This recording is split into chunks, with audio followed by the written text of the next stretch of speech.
अस्सलाम वालेकुम। अस्सलाम नमस्ते सत श्री अकाल। उम्मीद करता हूँ फिट होंगे, बेहतरीन होंगे, अपनी लाइफ अच्छे से एंजॉय करोगे। हम तीनों की तरह आज एक और वीडियो और उसका टाइटल वीडियो का टाइटल है जी mid term Trump wicket down India US trade deal. आज ये की वीडियो है जी, ओरिजिनल वीडियो का डिस्क्रिप्शन में यूट्यूब का, इनको भी सपोर्ट करना, मैं भी सपोर्ट करना। मेरा नाम है राणा मंत्री, मेरे साथ हैं बड़ी शक्लान Iqbal, Mohammad Sameer Khokhar. So guys let's start. दोस्तों, इस दुनिया में दो ही चीजें तोड़ने में सबसे ज्यादा मजा आता है। पहली चीज पाकिस्तान की गेंद और दूसरी अमेरिका की अकड़। हमने पिछले साल दोनों तोड़ी है। 2 दिन पहले ट्रंप ने एक स्पीच में कहा था कि पीएम मोदी ने उनसे कहा था कि सर प्लीज क्या मैं आपसे मिल सकता हूं, और ट्रंप ने कहा था क्योंकि मेरे उनके साथ रिश्ते बहुत अच्छे हैं इसलिए। Prime Minister Modi came to see me. Sir, may I see you, please? अब ट्रंप के इस झूठ का 24 घंटे में पर्दाफाश हो गया। उन्हीं के कैबिनेट में बैठे एक मंत्री ने ट्रंप की पोल खोल दी। ट्रंप एडमिनिस्ट्रेशन में secretary of commerce Howard Lutnick ने 8-9 जनवरी 2026 को एक पॉडकास्ट में भारत और अमेरिका के बीच लटके ट्रेड डील के अटकने की असली वजह बताई। लुटनिक ने साफ कहा है कि मैंने खुद डील तैयार की थी, पूरी रूपरेखा तय की थी, लेकिन मोदी को ट्रंप को फोन करना था। भारत इससे असहज था, इसलिए कॉल नहीं हुई। India missed the trade deal window after the Prime Minister did not call. It's a big revelation that has been made. No trade deal as Modi did not call Donald Trump. PM Modi ने राष्ट्रपति Trump को phone नहीं किया, इसलिए deal नहीं हो पाई। अब इस बात से यह साबित हो गया कि कुछ महीनों पहले अमेरिका के प्रेसिडेंट का फोन न उठाने वाली जो बातचीत थी उसमें सच्चाई तो थी। इसके साथ ही हावर्ड लुटनिक ने यह भी बोला कि भारत ने 3 हफ्ते बाद अमेरिका के ऑफर का रिप्लाई किया और तब तक ट्रेन स्टेशन छोड़ चुकी थी। मतलब अमेरिका बाकी देशों के साथ ट्रेड डील्स में आगे बढ़ चुका था। और वैसे भी ट्रंप कितने बड़े पलटू इंसान हैं यह आपको पता चल जाएगा इस वीडियो से, जहां पहले वेनेजुएला को उन्होंने क्या बोला था और बाद में क्या पलटी मारी, ये देखिए। But now we're buying oil from Venezuela, so we're making a dictator very rich. Can you believe this? Nobody can believe it. You know where the oil, their oil is garbage. It's horrible. The worst you can get. Tar. It's like tar. And to refine it, you need special plants. And these Venezuelan oil, which is a heavy oil, very good oil, great oil. It's fantastic for certain things like asphalt roads. Best there is in the world for asphalt roads and other things. अब दोस्तों, experts का ये कहना है कि America की as old pressure techniques का ये हिस्सा है जो ये अभी हो रहा है। ट्रंप ही नहीं बल्कि अमेरिका की पुरानी नीति है। दोनों तरफ से किसी देश पर दबाव बनाने की रणनीति पर अमेरिका हमेशा काम करता है। जिस तरह पहले ट्रंप ने पीएम मोदी के बारे में झूठ फैलाया और अगले ही दिन उनके ही सेक्रेटरी ऑफ कॉमर्स ने उनकी बात से उल्टी बात बोल दी। ये बताता है कि अमेरिका अपनी उसी पुरानी स्ट्रैटेजी पर काम कर रहा है, जहां वो किसी देश पर पहले अपने प्रेसिडेंट के द्वारा प्रेशर बनाता है और फिर उसी बात के अगेंस्ट उसी की मिनिस्ट्री या लॉबी के किसी आदमी या ऑर्गेनाइजेशन की तरफ से काउंटर फैक्ट्स भी आ जाता है ताकि वो देश एक मेंटल प्रेशर में आ जाए। ये मार्केट को भी मैनिपुलेट करने की रणनीति होती है। अब अमेरिका ऐसा पहले कई बार कर चुका है। एग्जांपल्स देता हूं। साल 2017 में ट्रंप ने कतर को आतंकवाद फंडिंग का दोषी ठहराते हुए ट्वीट किया और सऊदी यूएई का साथ दिया, लेकिन स्टेट सेक्रेटरी रेक्स टिलरसन और डिफेंस सेक्रेटरी जेम्स मैटिस ने शांति की अपील की थी। पेंटागन ने कतर की प्रशंसा की थी। ये जो दोगलापन हुआ, ये कतर को डील के लिए मजबूर करने का दबाव था। ट्रंप ने बाद में सफाई दी, जिसके बाद कतर झुका और वो डील फाइनल हुई।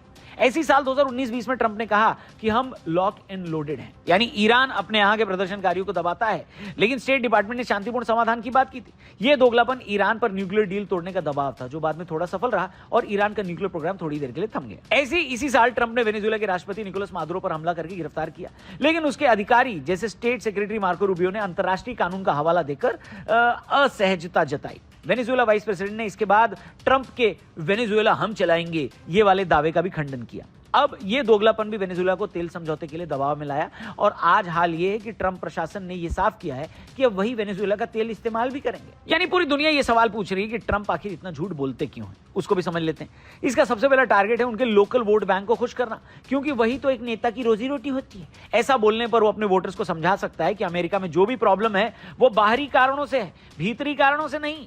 वो दूसरे देशों को दोषी ठहराकर अपनी जनता के सामने अपने पॉइंट्स बनाना चाहते हैं। दूसरा कारण कि उनकी रणनीति ट्रांजैक्शनल डिप्लोमेसी है। हर रिश्ता उनके लिए व्यापार बन जाता है। भारत पर टैरिफ की धमकी इसी का हिस्सा है।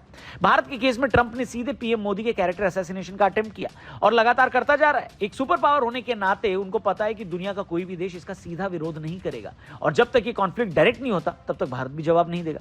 अब जरा एक बार समझ लेते हैं कि ट्रंप इतना किलसे हुए क्यों। सबसे पहले तो ऑपरेशन सिंदूर का क्रेडिट नहीं मिला, ये सब जानते हैं, लेकिन उसके 2 कदम आगे बढ़कर ट्रंप ने जिस ट्रेड डील के नाम पर ऑपरेशन को रोकने की बात कही थी, दरअसल वो भी फाइनल नहीं हुई। भारत वहां भी अपने शर्तों पर ही बात करने के लिए तैयार था। अब वो शर्तें क्या थी वीडियो में आगे बताएंगे, लेकिन फिलहाल ये ट्रंप के ईगो बूस्ट के लिए सबसे बड़ा डेंट था, जहां उसके सामने सारे देश झुक गए, लेकिन भारत अपने शर्तों के अलावा बात करने से मना ही कर दिया था।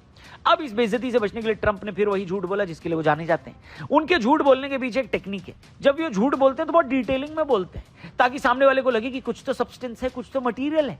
इसके साथ ही ट्रंप के लिए बिजनेस ही उनका एकमात्र टारगेट है। इसके लिए वो कई देशों की आर्म ट्विस्टिंग भी करते हैं। भारत के केस में वो हो नहीं पाया। इसके साथ ही दूसरा कारण ये है कि अमेरिका में मिड टर्म इलेक्शन शेड्यूल्ड है। कई सारी रिपोर्ट्स और एक्सपर्ट्स मानती हैं कि इसमें ट्रंप के लिए ये जीतना आसान नहीं होगा। ऐसे में वो एक चीज बिल्कुल भी अफोर्ड नहीं कर सकते, वो है महंगाई।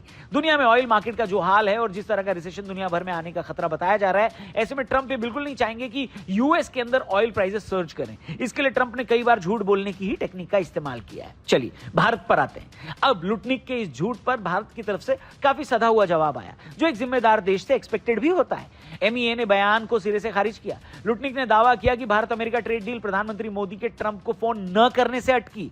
एमईए ने 7 से 9 जनवरी 2026 को बयान जारी करके कहा कि लुटनिक की जो टिप्पणियां हैं वो गैर जरूरी और गलत है। दोनों देश बिजनेस के लिए कमिटेड हैं और चर्चाओं का डिस्क्रिप्शन सही नहीं बताया गया है। अब मिनिस्ट्री ने तो जवाब दे दिया, लेकिन हमारे यहां की पॉलिटिकल क्लास बड़ी कंफ्यूज हो गई है, क्योंकि ट्रंप के बयान के बाद से देश का विपक्ष पीएम मोदी को कटघरे में खड़ा करके यह पूछ रहा था कि आखिर मोदी ने ट्रंप को ऐसे क्यों बोला, सर करके क्यों बुलाया, इतना अमेरिका के सामने झुक क्यों गए। और अगले दिन हावर्ड लुटनिक के बयान के बाद विपक्ष ने यह बोलना शुरू कर दिया कि पीएम मोदी अगर कॉल कर देते तो यह डील भारत को मिल जाती। पीएम मोदी के ईगो की वजह से देश के हाथों से बिलियंस ऑफ डॉलर्स की ट्रेड डील निकल गई। इसको खराब विदेश नीति भी बोला गया। मतलब भाजपा समर्थकों का कहना है कि या तो भैया घोड़ा बोलो या चतुर बोलो, ये दोनों कैसे बोल रहे हो। अरे या तो आप पीएम मोदी को इस बात पर टारगेट करो कि उन्होंने ट्रंप को सर बोल दिया, या इस बात पर टारगेट करो कि आखिर उन्होंने ट्रंप को फोन नहीं किया। अब ऐसा तो नहीं हो सकता ना कि आदमी किसी दूसरे को पहले सर बोल के इतना इज्जत दे दे, ऑब्लाइज करे, और फिर उसके बाद उसी को कॉल भी ना करे। ऐसा थोड़ी ना होता है ब्रो। बात तो सही है। पर दोस्तों सवाल ये कि आखिर उस ट्रेड डील में ऐसा था क्या कि भारत ने कुछ पॉइंट्स को मानने से मना कर दिया। उसकी बात कर लेते हैं। भारत ने अमेरिका के साथ ट्रेड डील को कई सेंसिटिव मुद्दों पर रोका ताकि अपने किसानों, इंडस्ट्रीज और फाइनेंशियल इंटरेस्ट को बचाया जा सके। इस ट्रेड डील को रोकने के पीछे असली वजह बहुत सिंपल सी थी। ये प्रॉब्लम्स अमेरिकन कृषि उत्पादों और डिजिटल नीतियों पर हुए थे। भारत ने इन पॉइंट्स पर अमेरिकी मांगे मानने से मना कर दिया। सबसे पहले भारत ने दूध, डेयरी प्रोडक्ट्स, मक्का और जीएम फसलों पर अमेरिकी एक्सपोर्ट्स की मांग ठुकरा दी। इसमें वो अपने बीजों को भारत लाना चाह रहा था। कौन? अमेरिका, जो जेनेटिकली मॉडिफाइड बीज थे और जिसके नुकसान अभी भी ठीक से पता नहीं है। इसके साथ ही वो अपनी उन गायों का दूध भारत में लाने की प्लानिंग कर रहा था जिनको मांस या मछली या बीफ खिलाकर रखा जाता था। भारत में एक बड़ा रिलीजियस मुद्दा बन जाता और ये सेहत के लिए भी ठीक नहीं रहता, ये बोला जा रहा था। इससे 70 करोड़ किसानों की इनकम भी दांव पर लग जाती, इसलिए ये रेड लाइन बनी रही। भारत अपना बाजार खोलने को तैयार नहीं हुआ। वहीं अमेरिका की फ्री डेटा फ्लो और ई कॉमर्स कंपनियों को प्रोडक्ट बेचने की वो छूट भी चाहता था, लेकिन भारत ने नियमों का हवाला दिया और फाइनेंशियल डेटा को इंडियन सर्वर पर रखने की शर्त पर भारत अड़ा रहा। भारत ने पेटेंट कानूनों में ढील भी एक्सेप्ट नहीं करी। इन सब बातों से तंग आकर अमेरिका ने रशिया से तेल खरीद पर 25% पनिशमेंट टैरिफ लगाया, जो भारत ने हटाने की मांग की थी। कुल 50% टैरिफ घटाकर 10-15% करने की बात चली, लेकिन भारत ने नेशनल इंटरेस्ट पहले रखा। इसके बदले भारत को अमेरिका अपने F-35 जेट भी चिपकाना चाह रहा था, लेकिन भारत ने उसकी खरीद भी ठुकरा दी। अब मोटा मोटा इन्हीं पॉइंट्स पर बवाल चल रहा है दोस्तों, जिसको लेकर भारत और अमेरिका के बीच ये भी टेंशन की सिचुएशन है। अमेरिका ये चाहता है कि भारत इसमें से ज्यादा बातों को मान ले, लेकिन ये इतना टाइट है और भारत के बाजार के लिए इतना डेंजरस ट्रेंड लेकर आएगा कि भारत इसको कभी स्वीकार करेगा ही नहीं। अब ट्रंप ने बहुत स्मार्टली इन बातों से लोगों का ध्यान हटाया कि कैसे इंडियन गवर्नमेंट अपने लोगों के इंटरेस्ट के लिए खड़ी है, जबकि ट्रंप ने सारा ध्यान अपने बयानों पर टिका दिया। और देखिए आज बात भी ट्रंप के बयानों की हो रही है कि नहीं। पर एक्सपर्ट्स को लगता है कि अभी भी ट्रंप और झूठ बोलेंगे और बोलते रहेंगे, क्योंकि एक तो वो नेता हैं, ऊपर से बिजनेसमैन, उनको अपनी इज्जत भी बचानी है और पैसे भी कमाने हैं। इसलिए ऐसा ड्रामा अभी आगे और भी चलेगा। पर इस पूरे ड्रामे पर, पूरे बयानबाजी पर, ट्रंप के इस एटीट्यूड पर आपकी क्या है राय? आप क्या विचार रखते हो? आपकी क्या है ओपिनियन? कमेंट करके जरूर बताना। चैनल को भी जरूर सब्सक्राइब करना। वीडियो पसंद आई तो इसे अपने दोस्तों से भी जरूर शेयर करना। और अच्छा पॉडकास्ट देखना चाहते हो तो हमारे टीआरपी चैनल यानी द रौनक पॉडकास्ट चैनल पर भी जरूर जाना। उसका लिंक भी हमने डिस्क्रिप्शन में दिया है। Thank you for watching. कल मिलते हैं। जय हिंद।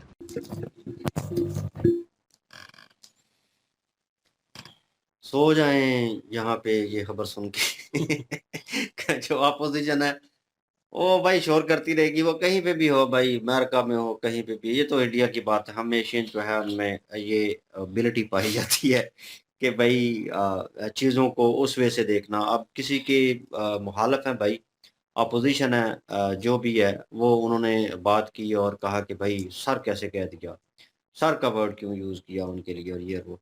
तो अगर पास में देखा जाए यार बहुत सारी जगहों के ऊपर जो है ट्रम्प की जो है आरती भी उतारी गई, हर चीज़ की गई। उसको भी क्रिटिसाइज़ करें ना, वो आपकी आवाम ही थी, आपकी पार्टी के लोग ही थे बीच में शामिल, उन्होंने भी किया।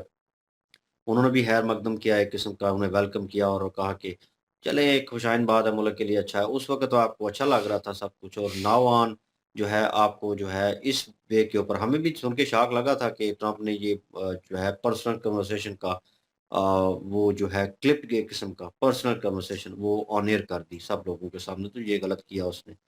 लेकिन उनके ही एक बंदा जो है ट्रम्प लोगों का ही बंदा जो है वो कह रहा है एक पॉडकास्ट, मैंने कहा था बहुत पहले कि पॉडकास्ट जो है वो बहुत खतरनाक है। इनको बंद हो जाना चाहिए क्योंकि यहाँ पे आके लोग सच उगल देते हैं और ऐसा सच भाई कि जो अगला बंदा बैठा होता है वो कहता है पॉडकास्ट है यार, इस पे सच ही बात करना, मेरी टीआरपी बढ़ेगी, हकीकत बताओ। तो वो सवाल ही ऐसे होते हैं और उसके ऊपर लोग जो हैं इतने खुले अंदाज में बात कर लेते हैं कि यार अब ये बात वहाँ पे होगी या अब कौन-सी पॉडकास्ट थी आई डोंट नो, लेकिन कौन-सा चैनल था नहीं पता। लेकिन भई वो निकल के आई बात और उनके वो सीनियर मेंबर ही थे, तो कह रहे राइट हैंड और वो नज़र भी आ रहे थे, 1-2 पिक्चर में हमें नज़र भी आए। तो उनके वजह से उन्होंने कहा कि कोई बात नहीं हुई, ट्रेड चल रही थी, सिस्टम था, लेकिन इन्होंने कॉल लेट की मोदी सर ने और जो है वो ट्रेन जो है वो निकल चुकी थी, मतलब ट्रेड वाला सिलसिला जो है वो ख़त्म हो चुका था। अगर पहले कॉल करते तो यहाँ से साबित हुआ भाई उन्होंने कोई कॉल की ही नहीं थी कि प्लीज़ का वर्ड जो है वो यूज़ करते और कहते कि मुलाकात करनी है आपसे और आपके साथ बात करनी है, तो वो तो सिलसिला ही नहीं हुआ। तो ट्रम्प जो है हमेशा उन्होंने कहा कि पास की चीज़ों को लेकर बड़ा हाइप रहता है और बहुत सारी चीज़ों में इंडिया ने जो है ऐड ऑन नहीं किया उसे, उसे अहमियत नहीं दी। तो उनमें सर-ए-फ़हरिस्त जो सबसे ज़्यादा उसे चुभी है, वो जो है मिशन संदूर में उसको जो है नोबेल प्राइज़ नहीं दिया गया, इंक्लूड नहीं किया गया इस लिस्ट में कि आपने जो है हमारी जान बचाई और हमारे हित्ते में अमन लेके आए और ये और वो वो इस चीज़ का क्रेडिट लेना चाहता था, लाइक अ नोबेल प्राइज़। उस सूरत में उसे वो नहीं मिला, सबसे ज़्यादा गुस्सा उसे इस चीज़ के ऊपर है और वो तब से ही जो है इंडिया के पीछे जो है वो पड़ा हुआ है। कभी कुछ कर रहा है, ऊपर से डील्स जो कैंसल हुई F-35 की और वो जो चीज़ हुई, ख़ासकर F-35 मैं बोल रहा हूँ क्योंकि भई वो चीज़ सब दुनिया को पता थी कि वो किस तरह रिएक्ट कर रहा है वो जो एयरक्राफ्ट है। तो उसको लेकर इंडिया तो कोई ऐसा फ़ैसला नहीं लेगा कि उनके घर में वही चीज़ जो उन्होंने खरीदनी है, वो ख़राब पड़ी हुई है। तो लेकिन इन द थर्ड नोट जो है वो चीज़ जो है डेयरी फार्म और इन चीज़ों को लेकर वो हमने नितेश जी की वीडियो की थी और बड़ी डिटेलिंग में की थी और उसमें भी इन चीज़ों को लाइट आउट किया गया था। तो ये कन्वर्सेशन जो है इसी तरह रंग पकड़ी है और उसके बाद ट्रम्प जो है बहरहाल अपना वर्ल्ड वाइड जो है रुतबा जो है बना के रखना चाहता है। वेनेज़ुएला के ऊपर जिस तरह किया, हमने लास्ट वीडियो में डिस्कस किया कि ईरान के ऊपर भी वो शिकंजा जो है वो कसने वाला है और किस तरह कहाँ से अटैक हो रहा है क्योंकि वेनेज़ुएला की वीडियो हमने हान सर की थी, उन्होंने बताया कि जो एयरक्राफ्ट थे वो कहाँ-कहाँ, कितनी-कितनी दूर से उड़े हैं। और एग्ज़ैक्ट टाइम के ऊपर वहाँ पे वेनेज़ुएला में एंटर हुए हैं और किस तरह एक प्लान जो है उसको जो है तकमील किया गया, उसको मुकम्मल किया गया। यहाँ पे भी वही होने वाला है और ट्रम्प जो है भई अपनी रणनीति जो है इस वे से मैं कहूँगा कि भाई वो वर्ल्ड पावर है, संकी है, क्लाउन है, मैं उसे अक्सर बोलता हूँ, ठीक है? लेकिन क्लाउन जो है वो कुछ क्लाउन जो हैं वो हाली हँसाते नहीं हैं और रुलाते भी हैं और तंग भी करते हैं और मिस्टीरियस टाइप जो है। तो वो सिचुएशन जो है वो वैसा है और इस वक़्त पू हर कंट्री जो है इन अ सीरियस नोट कहूँगा उसे डर रही है। जो उसकी दोस्त भी है उसे भी लग रहा है ये पागल का बच्चा यू टर्न मारता है और एकदम से मारता है और ये ना हो कि ये यू टर्न मारे और ये तोपों का रुख हमारी तरफ हो जाए, तो हम तो नहीं बचने वाले फिर। तो कोई कंट्री भी नहीं चाहता भाई नाउ ऑन कि किसी और कंट्री की फ़ौज आपके ऊपर होल्ड करे। कोई और मुल्क जो है हमारी अवाम के ऊपर दबाव डाले और सब कुछ करवाए। कह लें कि एज़ अ गुलाम जो है हमको ट्रीट किया जाए, कोई भी कंट्री नहीं चाहेगी। तो भई ये सिचुएशन जो है अलार्मिंग सिचुएशन है इस वक़्त, लेकिन इंडिया ने एक फ़ैसला लिया और उस पे डटे हुए हैं। तो अभी तक नौजवान अवाम भी जो है उनके साथ दे रही है। आप लोग कमेंट सेक्शन में बता रहे हैं कि भाई 5000 तक भी टैरिफ लगा दे। तो आई डोंट केयर कि वी डोंट केयर कि यार ये चीज़ें जो है इसके ऊपर हम जो है समझौता करने वाले हैं। हम नहीं करेंगे, हम नहीं झुकेंगे भाई। हमने अपनी रणनीतियों के ऊपर जो है वो चीज़ों को इम्प्लीमेंट देना है। ट्रेड्स जो डील होनी थी उनको भी अपनी रणनीतियों के ऊपर लेके आए हैं, तो तभी ट्रेड जो है वो मुकम्मल नहीं हो रहा। ट्रम्प जो है अपनी मर्ज़ी से मनवाना चाहता था। तो ट्रेड हमेशा इन अ सीरियस नोट देखा जाए जो भी है, ज़्यादा मुझे पता नहीं है, लेकिन एक चीज़ का तो है भाई, लेन-देन में दोनों इतराफ में चीज़ों को देखा जाता है। कुछ आप उनकी सुनते हैं, कुछ आप अपनी मनवाते हैं, तो बैलेंस जो है चीज़ होती है। उसके बाद आपकी डील जो है वो तय होती है किसी भी जो है मामले में। तो थोड़ा बहुत वो झुकेंगे, थोड़ा बहुत आप झुकेंगे, तभी लेवल जो है वो होगा। एक बंदा जो है ऊपर रहे और दूसरा झुके, तो ये चीज़ जो है वो नहीं होगी। तो बहरहाल ये ट्रम्प की सिचुएशन है और आने वाला वक़्त जो है मैं उम्मीद करता हूँ बेहतर हो। नज़र तो नहीं आ रहा, लेकिन भाई कौन-सी कंट्री अपने बिहाफ़ पे उसको यूज़ करती है, ट्रम्प को। अब ट्रम्प जो है पाकिस्तान के बड़े नज़दीकी ताल्लुकात उस वजह से हैं कि क्या बोलते हैं, अन्नदाता जो है वो बना हुआ है। देने वाला, खिलाने वाला, तो ये भी रियलिटी है। तो वो जो है अब पानी को लेकर इंडिया के साथ जो है वो बार-बार पाकिस्तान में कहा जा रहा है कि जंग होगी, ये होगा, वो होगा। हमने कहा था उसमें भी नहीं होनी चाहिए। लेकिन अब जो है अगर अमेरिका जो है वो ईरान में होल्ड कर लेता है, समेत इज़राइल के, क्योंकि इज़राइल अमेरिका एक ही है। मैंने भाई-भाई बोला था, मैंने कहा ये या बाप-बेटा है या भाई-भाई हैं, दोनों में से कोई एक रिश्ता है इनका। तो अगर वो होल्ड करता है अमेरिका, तो समझें इज़राइल ने भी होल्ड कर लिया, और इज़राइल जिस तरह का, ये इससे भी ऊपर सिर फिरा है। तो कुछ लोग तो कह रहे हैं कि इज़राइल सब कुछ कर रहा है, अमेरिका तो खाली कठपुतली है। और कुछ लोग कह रहे हैं अमेरिका जो है इज़राइल को कठपुतली की तरह यूज़ कर रहा है। नोबडी नोज़ भाई, अब मिले-जुले अपने ख़्यालात हैं लोगों के, लेकिन दोनों में से कोई भी आएगा, तो मेरे ख़्याल में हमारे हित के लिए ठीक नहीं है। हुँ। बिल्कुल जी, अपोज़िशन जमातें जो हैं वो बड़ी अजीबो-गरीब सोच रखती हैं। अगर उनका देखा जाए तो सेम सोच ट्रम्प वाली ही लगती है। यहाँ पे सबसे पहले तो ये बात जो है ट्रम्प ने जब स्टेटमेंट दिया, जब उसने कहा कि नरेंद्र मोदी साहब जो हैं वो मुझे कॉल करके कहते हैं कि सर क्या मैं आपसे मिल सकता हूँ? तो मैंने कहा हाँ, चलो ठीक है तुम मुझसे मिल लो, तुम्हारे साथ अच्छे ताल्लुक थे मेरे। तो इस तरह से वो करके कह रहे हैं कि जैसे डिग्रेड कर रहा है उनको, नरेंद्र मोदी साहब को अपने से छोटा समझ रहा है। ऐसे बताने का अंदाज़ है कि वो मेरी मिन्नत और समाजत कर रहे हैं मुझसे मिलने के लिए।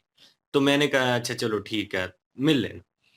तो बाद में उसी का जो एक व्यक्ति है, ट्रम्प का ही पार्लियामेंट के एक मेंबर हैं, उन्होंने इस बात को खोला है। उन्होंने कहा कि नहीं, ऐसा कुछ भी नहीं हुआ। डील जो है वो बिल्कुल फाइनल होने वाली थी, भारत की और यूएसए की ट्रेड को लेकर। लेकिन ये है कि नरेंद्र मोदी साहब जो हैं, उन्होंने कॉल नहीं किया, जिसकी वजह से डील कैंसल हो गई। अब अपोज़िशन कहती है कि डील जो है वो कैंसल नरेंद्र मोदी साहब की वजह से हुई है, अगर उसे कॉल कर लेते तो क्या हो जाता? पहले कह रहे थे कि कॉल अगर की है तो सर कह के झुके क्यों? ये पूरे भारत की बेइज़्ज़ती है, ये पूरे भारत की इंसल्ट। अब पूरे भारत की इज़्ज़त को रखा है तब भी गुज़ारा नहीं है, नहीं रखा था तब भी गुज़ारा नहीं है। तो ये चीज़ें जो है ना अपोज़िशन भी बड़ी अजीबो-गरीब सी सोच एक रखती है।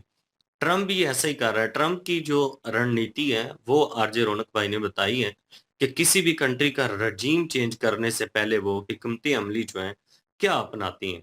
तो इसी तरह से कहता है कि अमेरिकन जो सदर हैं, वो स्टेटमेंट देती हैं और स्टेटमेंट देने के बाद उन्हीं का एक व्यक्ति जो है, वो मैदान में उतरता है, जो डिफेंड करता है उस चीज़ को लेकर, कहता है जी कि नहीं-नहीं ऐसा नहीं हुआ, ऐसा हुआ। कतर की एक बहुत बड़ा एग्ज़ाम्पल इन्होंने दिया। इन्होंने कहा वेनेज़ुएला कि का भी दिया है। हाँ, वेनेज़ुएला का दिया, कतर का दिया, ईरान का भी दिया कि जिस तरह से वो अपनी बातें मनवाना चाहता था, स्टेटमेंट दे के उनको प्रेशराइज़ किया, बाद में उनसे माज़रत की और बाद में जो है अपनी बात उनसे मनवा ली। तो इसी तरह से ये जो सिलसिले हैं वो करता रहता है। तो इनके कहने का मकसद ये है कि क्या आने वाले टाइम में इंडिया में भी कुछ इस तरह की हिकमत अमली जो है वो यूएसए करवाने का प्रयास कर सकता है? वैसे तो बड़ा मुश्किल है क्योंकि जितनी भी अगर यूएसए की कोशिशें देखें तो इंडिया में उसकी नाकामी हुई है। क्योंकि इंडिया जो है वो कोई छोटा-मोटा कंट्री नहीं है, वो ईरान, कतर, वेनेज़ुएला नहीं है कि जहाँ पे इसका दिल करे, जो दिल करे चेंज कर ले। इंडिया की अवाम और इंडिया की हुकूमत जब तक एक है ना, तब तक ट्रम्प जो है वो उसका बाप भी आ जाए वो कुछ नहीं कर सकते। अब ईरान में जिस तरह से रजीम चेंज करवाने की हिकमत अमली जो है, जब किसी भी कंट्री में प्रोटेस्ट होना शुरू करवाने में अमेरिका कामयाब हो जाए तो समझो रजीम चेंज हो गया उसका। अब ईरान के रजीम चेंज होने के बड़े चांसेस हैं। बेशक जो है वो आर्मी चीफ ईरान के जो हैं वो उसके साथ खड़े हैं, जो सदर है वहाँ के। लेकिन ये है कि ये बंदा आखिरी हद तक कोशिश करेगा अवाम को भड़काने की। इनकी जो एजेंसी है वो अपना पूरा योगदान अदा कर रही है कि ईरान में अपनी मर्जी की सरकार लेकर आए। बिल्कुल जी, यहाँ पे तो आए दिन जो है वो वक़्त थोड़ा-सा गुज़रता है तो सारी न्यूज़ ही चेंज हो जाती है, सारी पॉलिसी चेंज हो जाती है क्योंकि कभी कोई जो है यू टर्न ले लेता है। मिसाल के तौर पे ये जैसे ये ट्रम्प की बात की है कि वो यू टर्न ले जाता है अपनी बातों के। उसके बाद फिर उनका कोई बंदा उठता है तो वो कुछ कहता है, फिर वो कुछ कहता है, इसी तरह हो रहा है। लेकिन चलें ख़ैर, अपोज़िशन है, अपोज़िशन का काम होता है कि बोलना। और इंडिया में अपोज़िशन जो है बोल रही है, पहले दूसरी चीज़ पे इतराज़ कर रही थी, अब दूसरी चीज़ पे इतराज़ कर रही है। तो बाकी ओपिनियन इन इन भाइयों जैसा ही है और बैटरी भी हमारी जो है वो हमारी नहीं, मोबाइल खो गई है। मोबाइल की बैटरी ठंड की खैर वजह एनीवेज से। जी इनकी ओरिजिनल वीडियो की लिंक भी डिस्क्रिप्शन में मौजूद होगी। प्लीज इनके थ्रू हमें भी सपोर्ट कर दीजिएगा। इंशाल्लाह मिलते हैं नेक्स्ट वीडियो में। अपना ख्याल रखिएगा, दुआ में याद रखिएगा। तब तक के लिए अल्लाह अल्लाह हाफ़िज़, हाफ़िज़। पीस।